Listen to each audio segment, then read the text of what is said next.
Una antigua historia nos cuenta acerca de unos seres inentendibles a la limitada percepción de un mortal. Los tres antiguos, seres que han yacido en todos los planos dimensionales desde que el tiempo no existía y la existencia era algo desconocido. Esos tres antiguos tienen un hijo surgido desde sus conciencias, un Dios que nunca despierta de un oscuro y profundo sueño cósmico. Desde la oscuridad de los orígenes de la creación, los tres padres observaron a su hijo, adormilado, apacible, apenas perceptible, pero aquello solo alimentaba la tenebrosidad cósmica, inentendible y siniestra de aquel que yacía durmiente en la cuna del cosmos. Así que los tres antiguos plantaron las semillas de la existencia en un intento por iluminar la tenebrosa oscuridad que con cada eón consumía más y más a su hijo, el Dios durmiente. La creación de los antiguos fue hermosa e iluminó el cosmos en la forma de estrellas, de mundos, de realidades, de dimensiones. Pero aquella blanca y celestial luz estelar no fue suficiente para despertar a su tenebroso y durmiente hijo. La maldad, lo corrupto y la imperfección de la creación de los tres antiguos comenzó a llenar de pesadillas el inmaculado sueño del Dios durmiente, rompiendo la realidad como un cristal, creando 9 mundos arcanos en los cuales todas las realidades convergen, fracturando la celestial creación de los tres antiguos. Los tres antiguos cometieron su más grande error en su más noble ambición: llenar de luz a su hijo, el Dios durmiente. Sularheim, uno de esos tantos mundos que los tres antiguos habían creado, comenzó a proyectar cantidades pavorosas de oscuridad y maleficencia hacia los planos más elevados y profundos de la creación. Y por una inefable y misteriosa razón, estas oscuras energías comenzaron a alimentar al Dios durmiente. Sularheim era un mundo primitivo, sumido en guerras entre los seres inteligentes que la habitaban. El sufrimiento resultante de milenios de conflictos solo alimentó al Dios que duerme. Uno de los 9 mundos arcanos resultantes de la fractura dimensional comenzó a llenarse de tinieblas y comenzó a dar forma a seres viles y siniestros, criaturas nacidas de la maldad más pura, criaturas que fueron bautizadas en sacrílego nombramiento como demonios. Los sonidos de los tambores de guerra están por retumbar. Cultos resurgirán. Los demonios devorarán la carne de los vivos. La sangre antigua manchará cada uno de los tronos de Sularheim y hará temblar a sus reyes. Los tres antiguos se limitan a observar a su creación más siniestra y más maravillosa, el mundo de Sularheim, mientras las pesadillas más malévolas amenazan con despertar a su único hijo, el Dios durmiente, ese que traerá aniquilación y desolación a la creación de sus tres padres.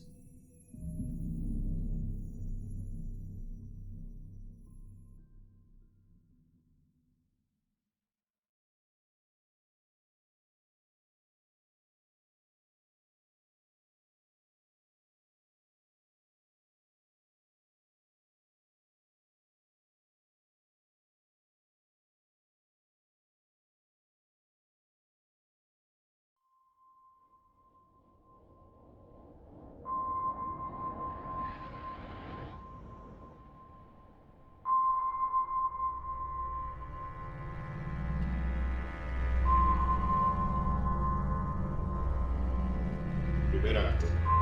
Una flor en la oscuridad.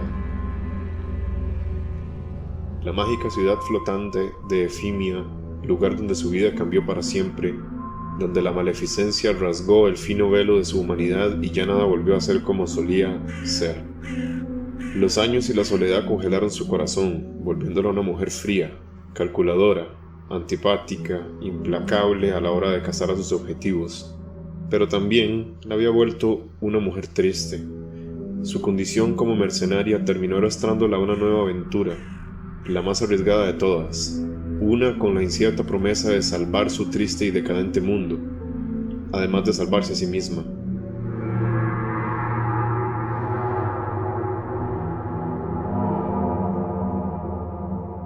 Su rey le había comandado viajar a las embrujadas montañas del norte, donde encontraría respuestas y aún más incógnitas. Cuando miró hacia atrás, la travesía ya había dado inicio. En su compañía, su colega de una vida entera, el gatillero Marcus y la extrovertida chamana Amnexia.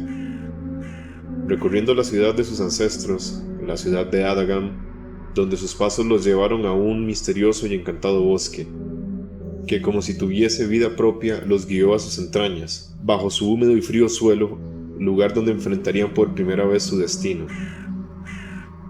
En las cavernosas profundidades de las raíces de un milenario árbol, la monstruosa hada se interpuso entre la mercenaria y su camino. Con valentía, los guerreros encararon el terror y vencieron a su enemigo. Fueron implacables, pero la maldad parecía apoderarse de la mercenaria, como si su sangre la llamase desde el abismo. Los caminos subterráneos la llevaron hasta un místico pórtico, donde la guardiana de las profundidades cavernosas de aquel bosque les advirtió del salón donde su matriarca yacía, lugar donde era atormentada, apenas siendo perceptible su clamor mudo y místico, suplicando libertad, el sonido de un palpitar.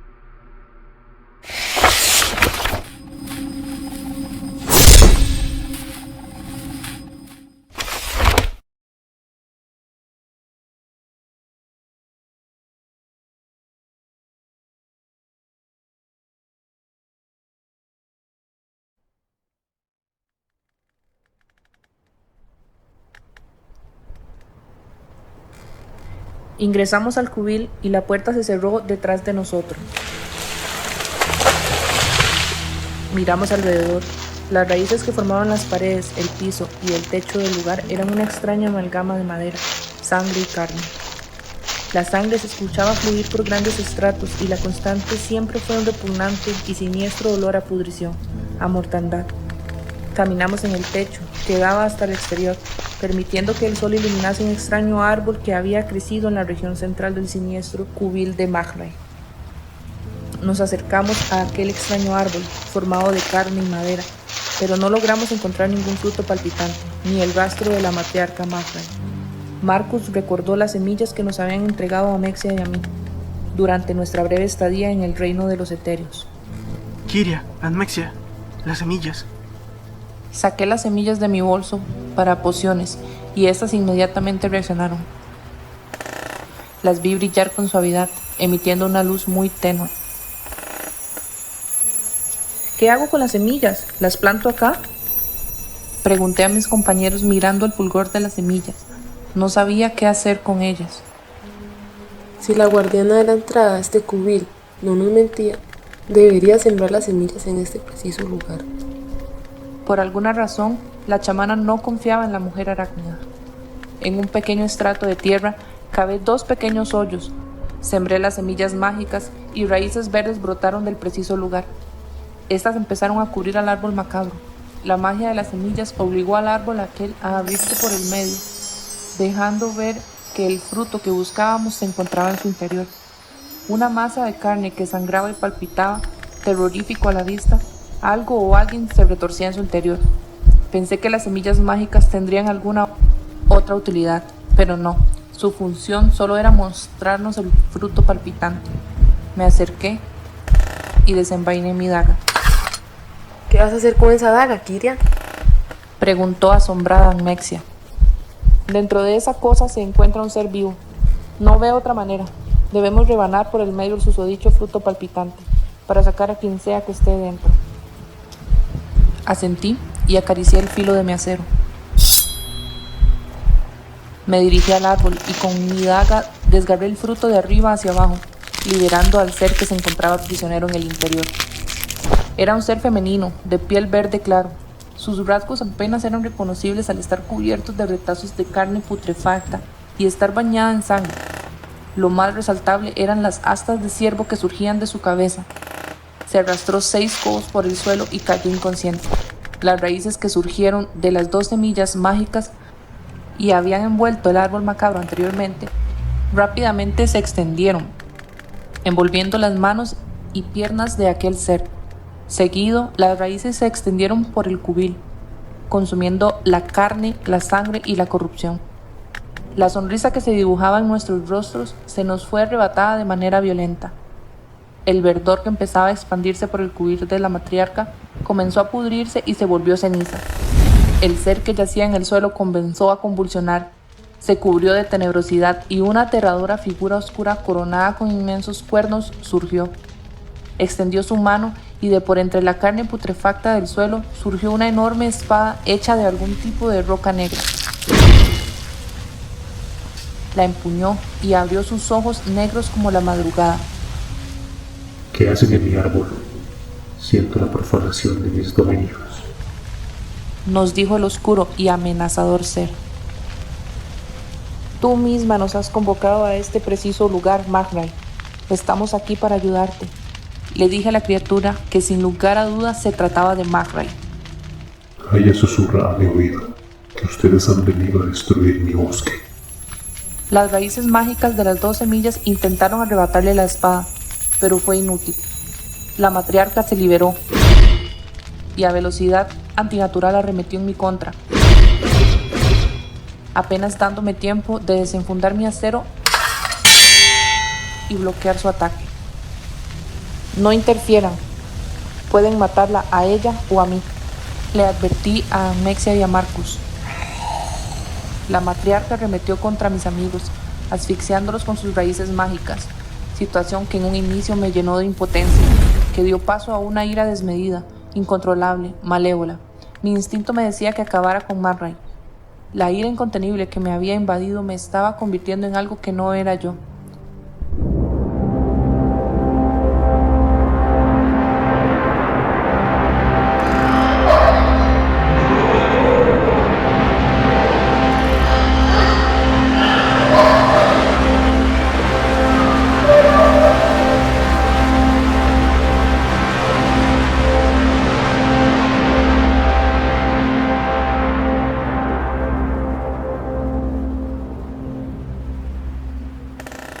Bloqueando cada ataque de la matriarca, me acerqué a ella lo suficiente y de una brutal patada la lancé contra el suelo, instante que aproveché para liberar a mis compañeros.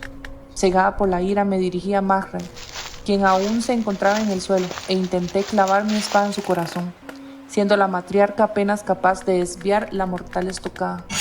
Mi espada atravesó su hombro derecho.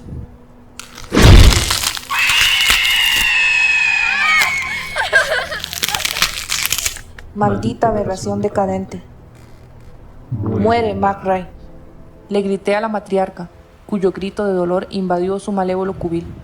Me disponía a acabar con la vida de la matriarca cuando la mujer arácnida intervino, desviando mi mortal estocada.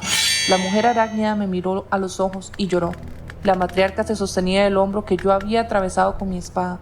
La oscuridad parecía haberse desvanecido de la matriarca. Te puedes retirar, indicó a la mujer arácnida, pero la misma se negaba, desconfiando de mí. Recién había evitado que yo asesinase a su matriarca. Magray me miró y respiraba agitadamente. Ya estoy bien. Estos 3 valientes guerreros me han liberado. La mujer arácnida envainó su espada, reverenció ante la matriarca y sin decir una sola palabra se retiró, volviendo al lugar donde hacía guardia. La matriarca sostuvo la herida de su hombro, que no dejaba de sangrar. Kiria, ¿ese es tu nombre?, me preguntó Magray. Sí, matriarca, así me llamaron mis padres al nacer, respondía la matriarca cabizbaja. Ya era una con mi corrupta madre, con Madre Gaia, vociferó Magray. Si no me hubieses detenido, habría destruido mi bosque. Intenté asesinarte, Magray, dije a la matriarca. No te culpo, Kiria. Yo atenté contra tu vida, la de Almexia y la de Marcus. Magray extendió sus manos y una expresión mágica surgió, iluminando el lugar con hermosos tonos verdes. Las flores surgieron por doquier. El verdor consumió la maldad que había corrompido el templo de la matriarca. De repente nos invadió una profunda paz, cuando la matriarca nos sonrió y se envolvió a sí misma en un torbellino de naturaleza. Cuando Magray surgió de aquel torbellino, una voz apacible, tranquilizadora e imponente hizo temblar mis rodillas. No había comparación con aquella versión oscura de Magray, con la que había sido obligada a combatir. Era un ser fastuoso, una de las expresiones más hermosas que los dioses habían dejado en nuestro mundo, una matriarca de madre Gaia. Su piel era de un singular tono verde claro, y sus orejas eran puntiagudas, casi como las de un elfo. Sus ojos eran de color del ámbar, y su cabeza cubierta de castaños cabellos estaba coronada con dos finas astas, evocando esas de los ciervos, y lucía una esmeralda en el medio de los ojos. Era una sola con la naturaleza circundante. Flores nacían de sí misma y su voz retumbaba en lo más profundo de mi alma.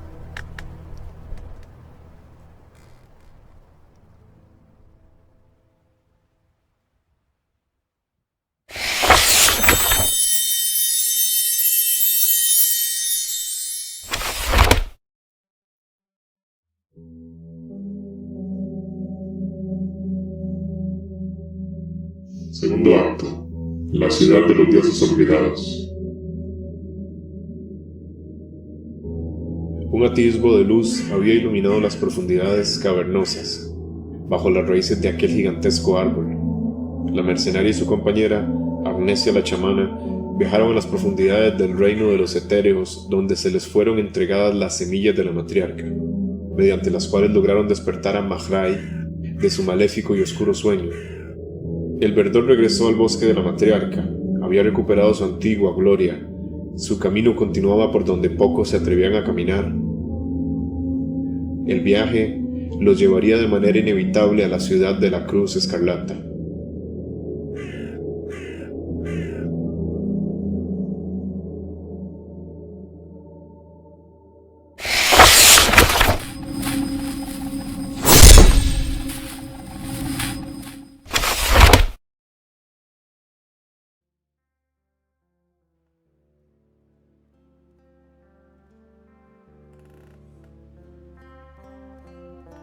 La mercenaria se sintió atontada debido a tantísima influencia energética, pero cuando por fin pudo oír claramente a la matriarca Magray, se tranquilizó.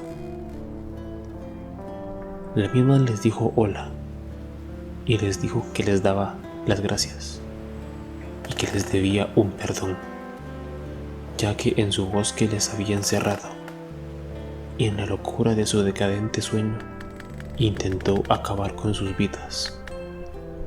Le suplicó perdón a los héroes. La matriarca se acercó a los héroes y acarició sus cabezas. La misma sabía que muchos héroes habían atravesado sus dominios, muchos viajeros, pero solo eso eran, viajeros. Magray sabía que ellos tenían algo más, algo que le ayudaría, sus habilidades. Almexia era capaz de atravesar las barreras de las realidades. El temple y valentía de Kiria era de envidiar, y Marcus era el compañero que todo aventurero desearía, fiel, leal y valiente. La matriarca sabía que ellos habían viajado a lugares donde un día es un suspiro y el terror acecha. Gracias a ellos, Magray logró despertar de su oscuro sueño y les estaba eternamente agradecida. Los gestos gentiles de la matriarca se volvieron enigmáticos. Caminó alrededor, silenciosa, y le pidió a la mercenaria que se acercara, ya que ella era la razón de su preocupación.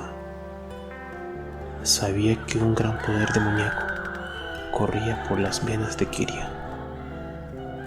La matriarca Magrai tomó el brazo de Kiria con delicadeza y posó sus ojos sobre aquella ponzoñosa herida. Veneno de corruptor, pensó. Magrai de repente se vio envuelta por tenebrosas sombras y un gran terror se apoderó de sus inmaculados rasgos. La mercenaria sabía que eso que había visto la matriarca era ese poder demoníaco que intentaba adueñarse de ella cada vez más y más. Eso mismo había sido lo que había corrompido a Madre Gaia.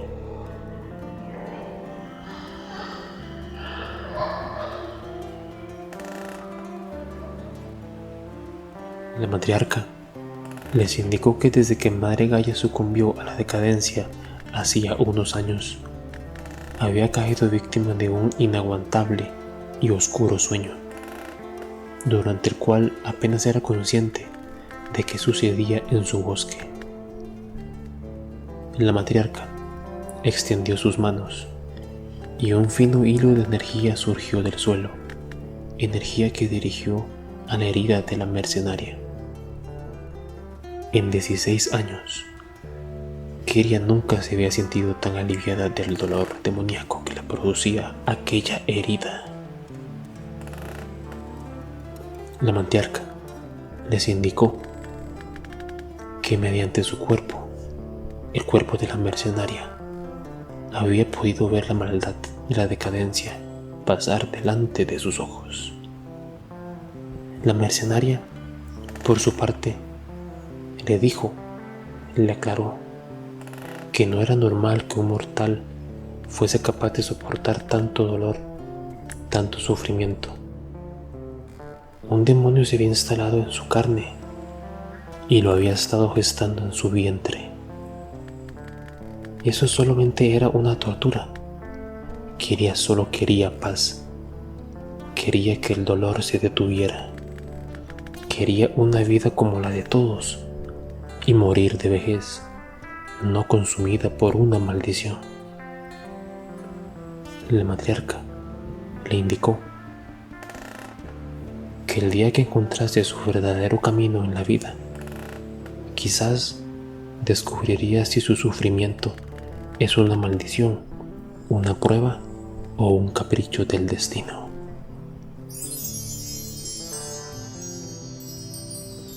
Almexia, la chamana, preguntó que cómo nuestra madre, la benévola Madre Gaia, había sido tan corrompida por la decadencia.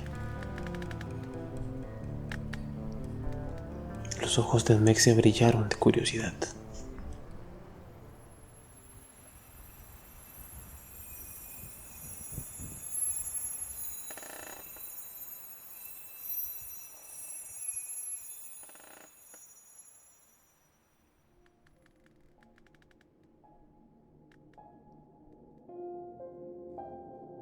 La matriarca les indicó que cuando la decadencia llegó a Solarheim, una oscuridad inmensa empezó a entristecer no solamente el plano material, sino también las capas más profundas de Eteria, y empezaron a derrumbarse.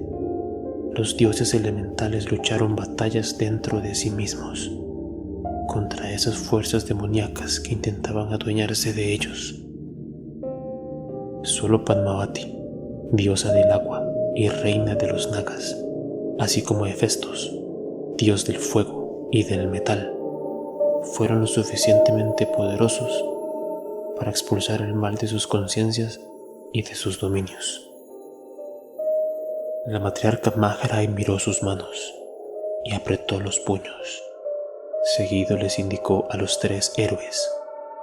Les indicó que Gaia, Baobab, los espíritus guardianes de los vientos Borif, Not, Zephyr y Eureas Todos ellos lucharon por mucho tiempo contra la extraña y poderosa influencia oscura de la decadencia, hasta que un día emprendieron un viaje a la ciudad de los dioses olvidados.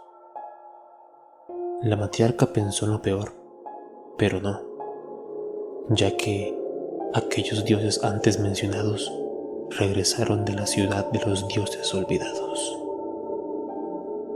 Luego de aquel misterioso viaje a aquella extraña ciudad, 6 nuevas criaturas habían regresado, pero no eran los señores de la matriarca Magrai, no eran sus dioses, solo eran versiones maléficas de Gaia, Baobab y los 4 espíritus de los vientos.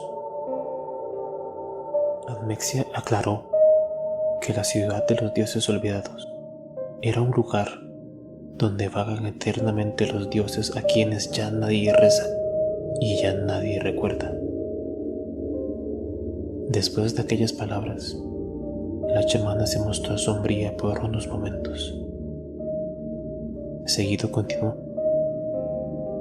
Aseguró haber leído vagamente acerca de ese lugar en algunos escritos iluministas, mismos que hablaban que era un lugar muy siniestro. La chamana le preguntó a Magrai que con qué fin la decadencia quería tomar posesión de los dioses primordiales. La matriarca Magrai aclaró las dudas de Mexia. Le dijo que la razón del viaje de los dioses a aquella ciudad y su pregunta eran 2 incógnitas que no le correspondía dar respuesta, debido a que la función principal de la matriarca, junto a las demás matriarcas y patriarcas, era mantener viva a Gaia en el plano material, no más que eso. La chamana se mostró inquieta. Sin embargo, le dio las gracias a la matriarca.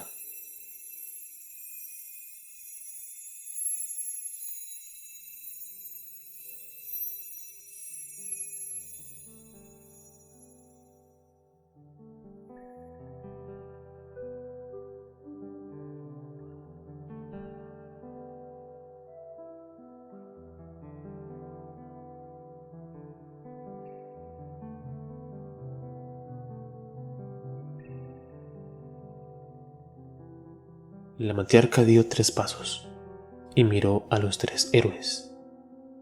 Les indicó que su paso por aquel bosque había sido una bendición, pero que no había sido una casualidad. La razón por la que habían decidido atravesar aquel bosque era esa herida, le preguntó la matriarca a Kiria. La mercenaria miró a la matriarca y le dijo que sí, que esa maldita herida era la razón principal por la cual estaban en su bosque.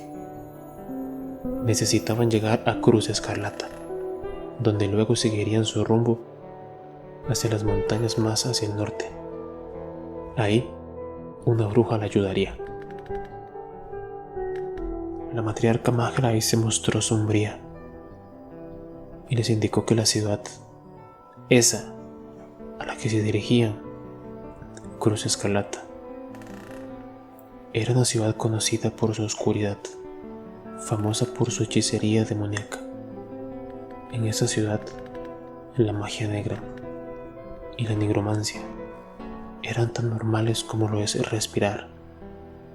En diversas ocasiones, los hechiceros Aimo y Lycamoth, y muchos más antes que ellos, habían intentado invadir el bosque de la matriarca, pero gracias a Madre Gaia siempre había podido resistir sus ataques.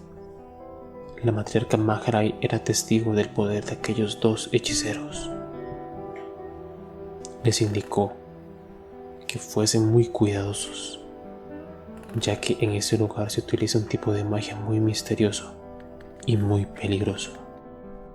Kiria pensó para sí misma, preocupada,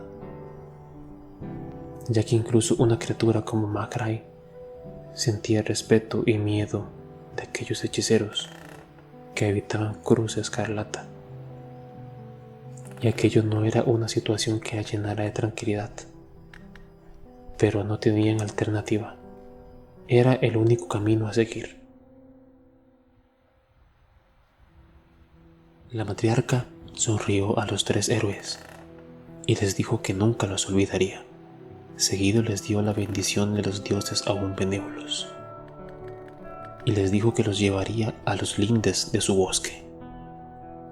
La matriarca se acuclilló y postró sus manos sobre el verduzco suelo. En reacción, montones de raíces surgieron por doquier y envolvieron a los 3 héroes.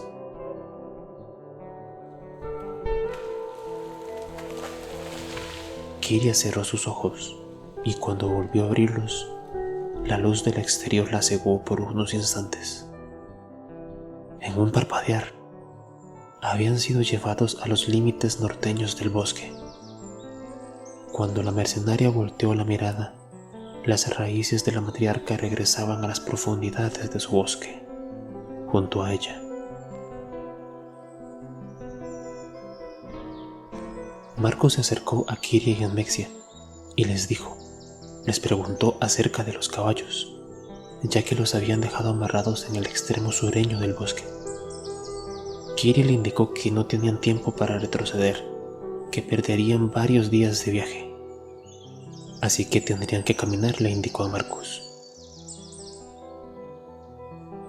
Sin más, los héroes retomaron su camino hacia el norte, no sin antes tomar savia de un árbol muy viejo. Mezclaron la hoja de árbol de las profundidades con la savia y crearon la pomada que Mahray les había enseñado a preparar. La chamana Admexia depositó la mezcla en una de las tantas botellas para pociones que cargaba en su bolsa de viaje y aprovechó para aplicarle un poco a la mercenaria en su ponzoñosa herida. La mercenaria le agradeció profundamente a la chamana. La chamana Admexia guardó la pomada y siguieron su rumbo.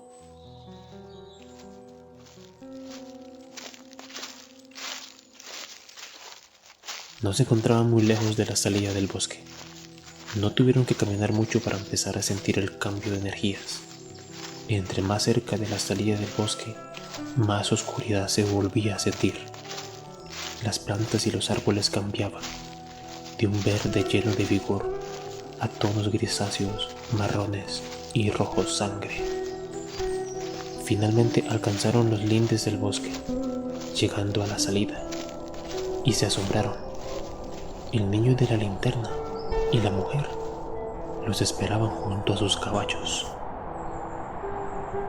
La chamana Admexia cordialmente y dulcemente saludó a la mujer y al niño de la linterna, pero los mismos la ignoraron y simplemente desaparecieron. Poco les importó la cordialidad de la joven chamana. La mercenaria miró a Marcos y a Admexia y sin decir una sola palabra montaron a sus corceles. La atmósfera volvía a ser la misma basura a la que estaban acostumbrados. Habían salido del bosque.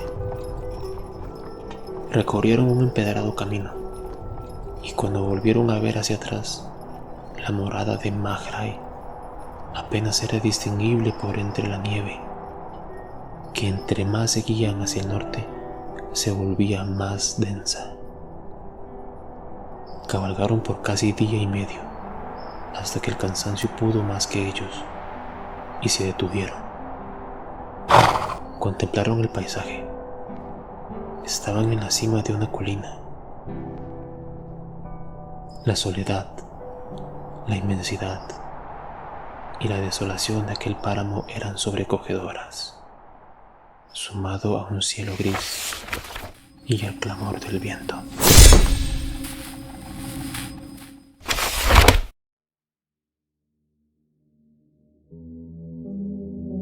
Tercer acto.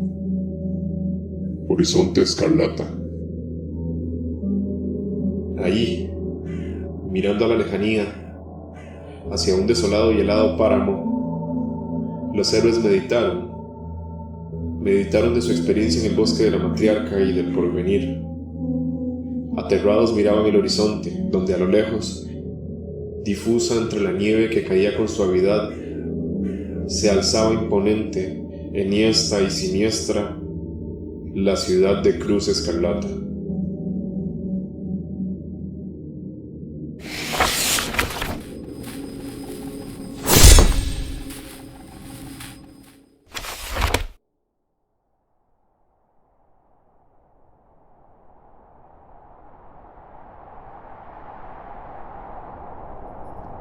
El bosque había quedado atrás. Cuando la mercenaria volteó la mirada, la cortina de nieve lo había ocultado todo de sus ojos. No conocía muy bien los inhóspitos y misteriosos territorios del norte, así que decidieron acampar y continuar cuando la luz hubiese regresado al cielo. Los 3 héroes encendieron una fogata y armaron un pequeño campamento. El rey Peracias había pensado en cada detalle de aquel viaje y había colocado carpas en cada una de las alforjas de aquellos caballos. Y sin perder el tiempo, los 3 aventureros armaron las tiendas. La noche estaba realmente fría, inclemente. El viento soplaba desde las montañas y hacia el valle, arrastrando consigo el frío de las montañas que se encontraban en el misterioso y lejano norte del continente. Una vez todo estuvo preparado, los héroes se sentaron en torno a la fogata a disfrutar algo de vino.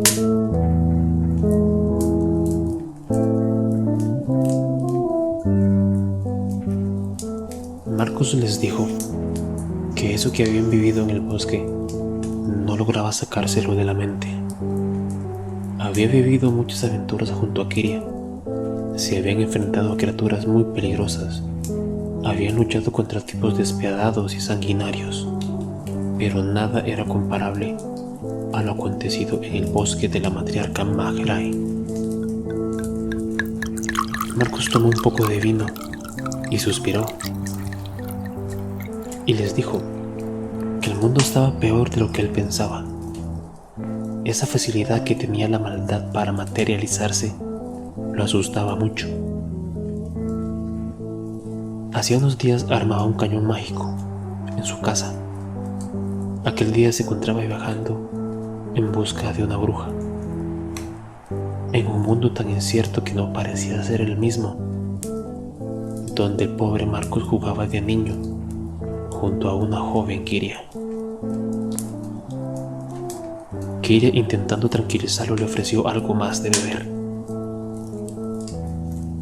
La mercenaria sentía mucho haber traído con ella a Marcos. Sabía que aquel viaje sería muy difícil, pero solo lo aceptaría si él iba con ella. La mercenaria admiró las pocas estrellas que iluminaban el cielo y les dijo a sus amigos que si el rey Peracias le hubiese impedido viajar con Marcos, ella en ese momento se encontraría en Atagam, muriendo lentamente, pudriéndose. La chamana se acercó a la mercenaria y se acurrucó en su pecho. Con tono apacible les dijo que perdonase su exceso de confianza, pero que por primera vez en mucho tiempo sentía frío.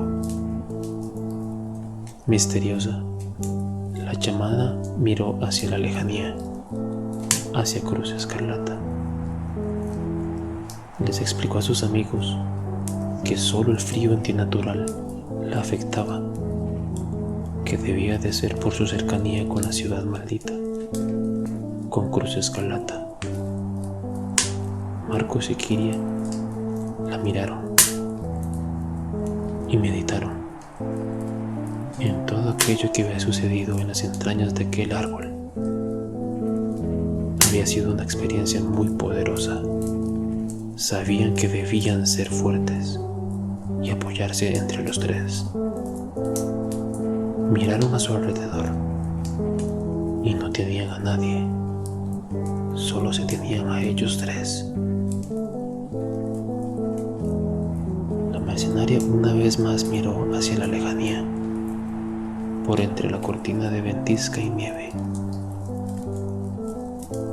La chamana se acurrucó aún más en el pecho de la mercenaria y les dijo que en Cruz Escarlata debían de estar aún más unidos y no permitir que el miedo o la maleficencia los consumiese. Debían ser fuertes. Bebieron unas cuantas copas de vino más, hasta que el sueño empezó a hacerse con los compañeros de la mercenaria. Marcos entró en su tienda y rápidamente sus ronquidos delataron que había caído víctima del sueño. Cuando la mercenaria miró a Admexia, la chamana dormía plácidamente en su pecho. Kiria fue la única que se mantuvo en vela. Los miró y se encontraban tan tranquilos. Estaban exhaustos al igual que ella. Sus cuerpos necesitaban descansar, más aún sus espíritus. La joven chamana abrazaba a Kiria en su dormitar, pero la misma empezó a sentirse incómoda, así que se liberó de su abrazo y de la manera más cuidadosa, intentando no despertarla, la tomó entre sus brazos y la llevó a su tienda. Rápidamente la mercenaria salió, se sentó frente a la fogata, en soledad. Disfrutó una copa más de vino y se dirigió a su tienda.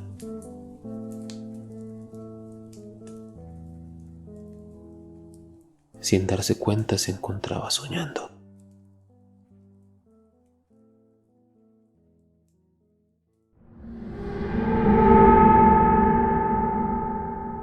Soledad. De repente la mercenaria se encontró sola, en un lugar grande, en un gran salón. Todo estaba muy callado y oscuro. Solo una luz en medio rompía la oscuridad que parecía consumir todo. Kiria caminó hasta llegar al centro de dicho lugar.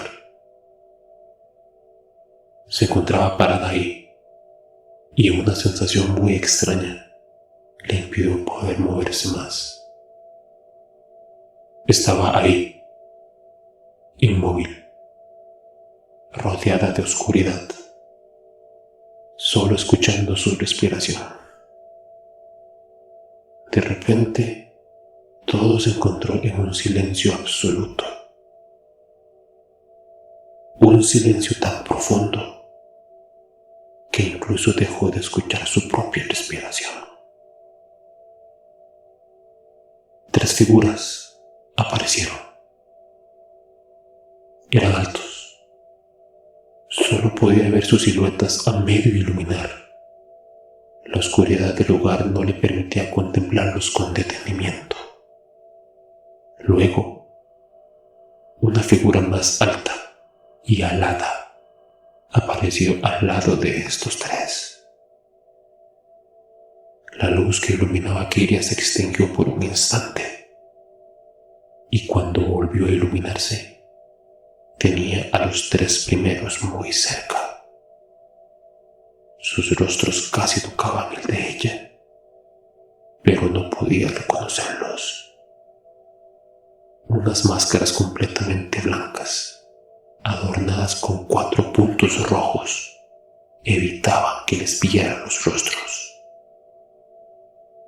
La criatura alada se acercó a Kiria por detrás y postró sus manos sobre su cabeza. Los 3 primeros se alejaron, perdiéndose en la oscuridad. En ese momento la mercenaria volvió.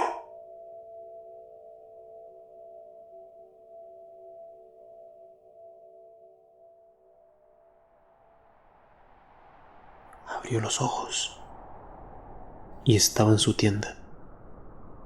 Algo aturdida, salió en busca de sus colegas, pero solo encontró las cenizas aún ardientes de la fogata, humeantes.